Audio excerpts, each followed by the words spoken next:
Emma Rodriguez was 7 years old and dying of leukemia when her family's insurance ran out.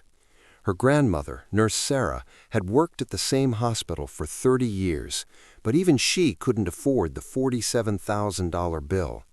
Then, a miracle happened. The bill was paid, anonymously. Sarah spent 25 years trying to find out who saved her granddaughter's life. She never did. The truth only came out after she died. It was March 1982 at Los Angeles Children's Hospital. Emma Rodriguez had been fighting leukemia for 8 months. The chemotherapy was working, but it was expensive, very expensive, and her family's insurance had just run out. Emma's parents, Maria and Carlos Rodriguez, were working class. Carlos was a mechanic. Maria cleaned houses. They'd already spent every penny they had on Emma's treatment. They'd sold their car, borrowed money from relatives, maxed out credit cards. They had nothing left. And the hospital bill was now $47,000. In 1982, that was an impossible amount of money for a family like the Rodriguez family. That's almost $150,000 in today's dollars. The hospital administrator, a man named Mr. Peterson, came to Emma's room on a Tuesday afternoon. He looked uncomfortable. He'd done this before, but it never got easier. "Mr. and Mrs. Rodriguez," he said quietly, "we need to discuss Emma's treatment plan going forward." Carlos and Maria knew what was coming. They'd been expecting this conversation for weeks. "We can't pay," Carlos said simply.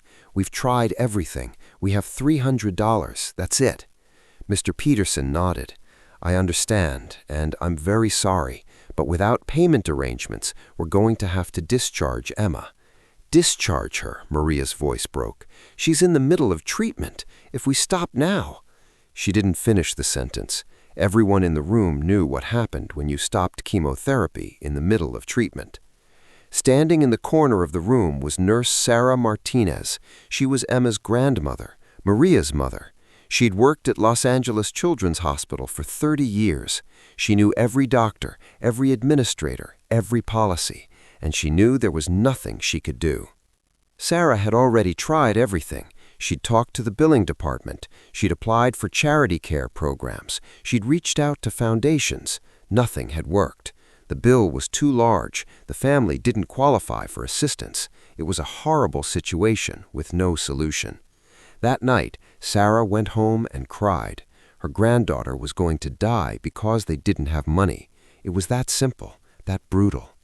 The next morning, Wednesday, March 17, 1982, Sarah came to work expecting the worst. Emma would be discharged. They'd send her home with some basic pain medication, and within a few months, maybe weeks, Emma would die. But when Sarah got to the nurse's station, something strange was happening. Mr. Peterson was there, and he looked confused, almost shocked. "Sarah," he said quietly, "can you come to my office?" Sarah's heart sank. This was it, the discharge papers. She followed Mr. Peterson to his office. He closed the door and sat down heavily in his chair. "Something happened last night, something I've never seen before in 30 years working here." Sarah waited. "Someone called the hospital at 11 p.m. They spoke to the night administrator. They wanted to know about Emma Rodriguez's bill." "Who?" Sarah asked. They wouldn't say. They just asked how much the Rodriguez family owed. The administrator told them it was against policy to discuss patient billing with non-family members. The caller said they understood.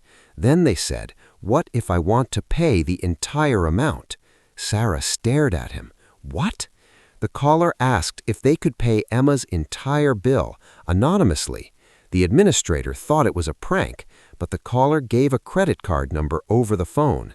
The administrator ran it. It went through. All of it. $47,000.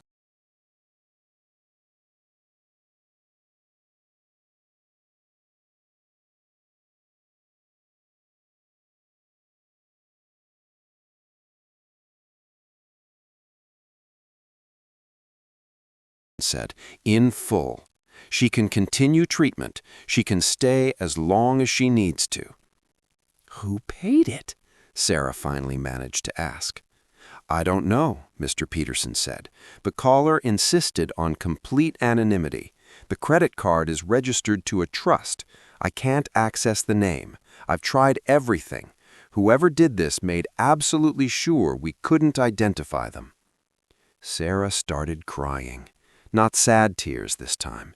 Relief, joy, disbelief. Her granddaughter was going to live. When she told Maria and Carlos, they couldn't believe it. Someone paid? Who? Why? Nobody knew.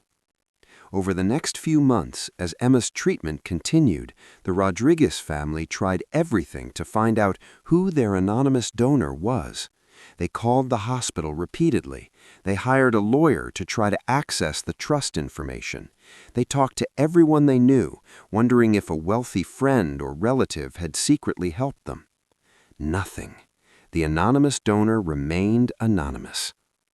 Emma's treatment was successful. By late 1982, she was in remission. By 1983, she was cancer-free. She grew up. She went to college. She became a teacher. She got married. She had children of her own. But the Rodriguezes never forgot the miracle of March 1982, the anonymous stranger who had saved Emma's life.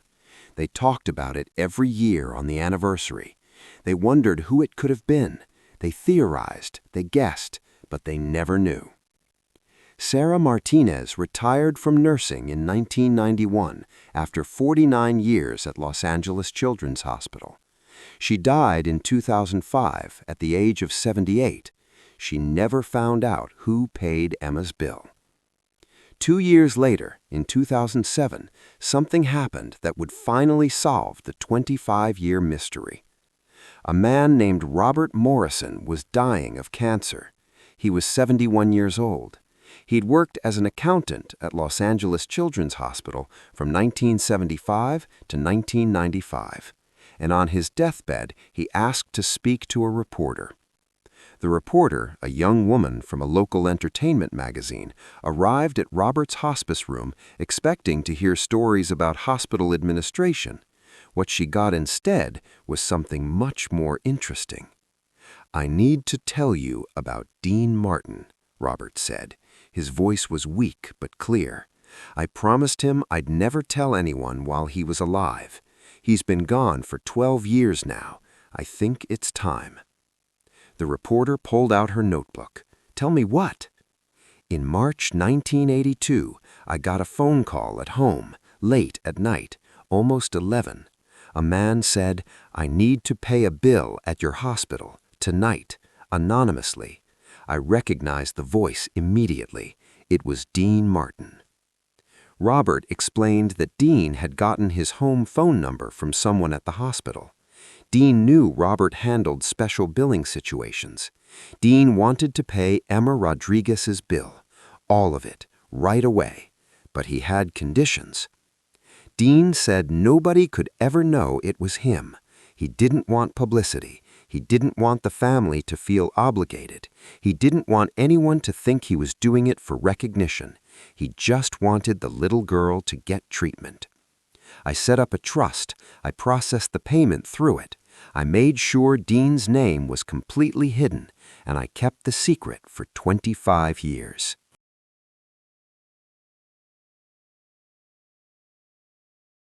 Little girl's hospital bill. Robert smiled. That's the beautiful part. She wasn't random.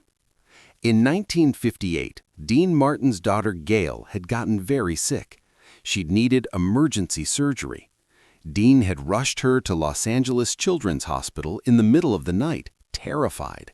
He'd never been so scared in his life. While they were waiting for Gail to come out of surgery, Dean had paced the hallway, chain-smoking, barely holding it together. A nurse had found him and sat with him. "Your daughter is going to be fine, Mr. Martin," the nurse had said. "Dr. Patterson is the best. She's in good hands. You can breathe." Dean had looked at this nurse. She was older, calm, confident. Her name tag said Sarah Martinez. "How do you know?" Dean had asked. "Because I've seen Dr. Patterson save dozens of children," Sarah said. "And your daughter is strong. I can tell. She's going to be fine." Sarah had stayed with Dean for 3 hours until Gail came out of surgery. She'd brought him coffee. She'd told him stories about other children who'd been scared and survived. She'd kept him calm when he was falling apart. Gail had been fine. The surgery was successful. She'd recovered completely. Dean had never forgotten Nurse Sarah Martinez. He'd sent her flowers. He'd tried to give her money. She'd refused. "I was just doing my job," she'd said. 24 years later, in 1982, Dean Martin was having dinner at a restaurant in Beverly Hills when he overheard a conversation at the next table. A woman was crying, talking to a friend about her granddaughter who had leukemia, about how the hospital was going to discharge her because they couldn't pay, about how she'd worked at the hospital for 30 years but couldn't save her own granddaughter. Dean had leaned over. "Excuse me, did you say Los Angeles Children's Hospital?" The woman had looked up, startled to see Dean Martin. "Yes, I'm a nurse there, my granddaughter Emma." Dean had recognized her immediately. Nurse Sarah Martinez, the woman who'd sat with him in 1958, who'd told him his daughter would be fine, who'd kept him sane during the worst night of his life. "Sarah," Dean had said, "you probably don't remember me. My daughter Gail had surgery in 1958. You stayed with me." Sarah's eyes had widened. "Mr. Martin, of course I remember." They'd talked for a few minutes. Sarah had told him about Emma, about the $47,000, about the insurance running out, about having to discharge her. Dean had listened quietly. Then he'd said, "What's your granddaughter's full name?"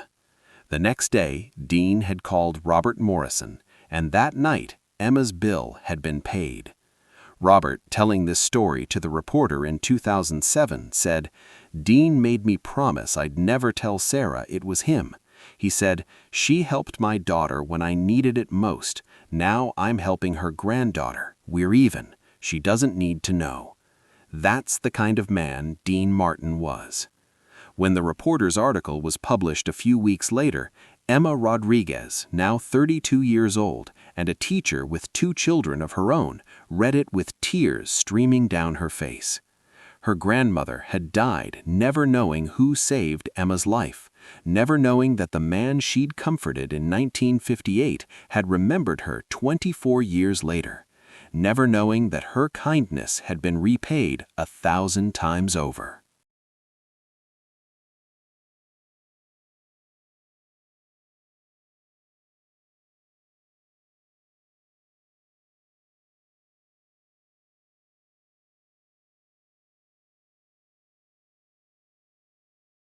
Emma tried to find Robert Morrison to thank him for finally telling the truth, but Robert had died 3 days after the interview.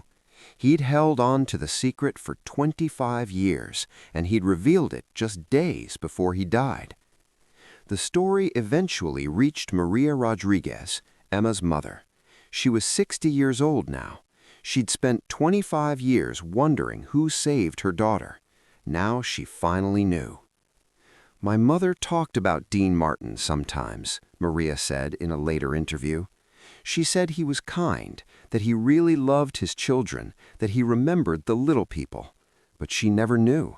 She died never knowing he remembered her, that he'd heard her crying in that restaurant and saved Emma because of what she'd done for Gail." Today, there's a small plaque in the lobby of Los Angeles Children's Hospital. It was placed there by the Rodriguez family in 2010. It reads, "In memory of Nurse Sarah Martinez, who saved lives with kindness, and Dean Martin, who never forgot."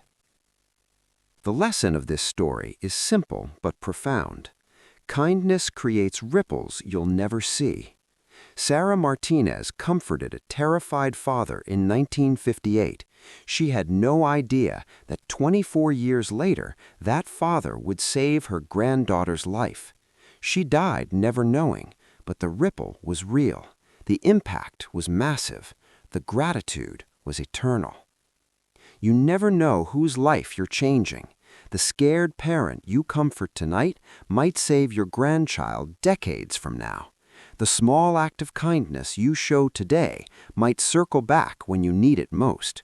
Not because the universe keeps score, but because kindness matters, because people remember, because Dean Martin never forgot the nurse who told him, "Your daughter is going to be fine." If this story of hidden kindness and ripples of gratitude moved you, make sure to subscribe and hit that thumbs up button. Share this video with anyone who needs a reminder that small acts of kindness create effects you'll never see. Leave a comment telling us about a time someone's kindness came back to you years later. And don't forget to ring that notification bell for more incredible untold stories about the character behind the legends.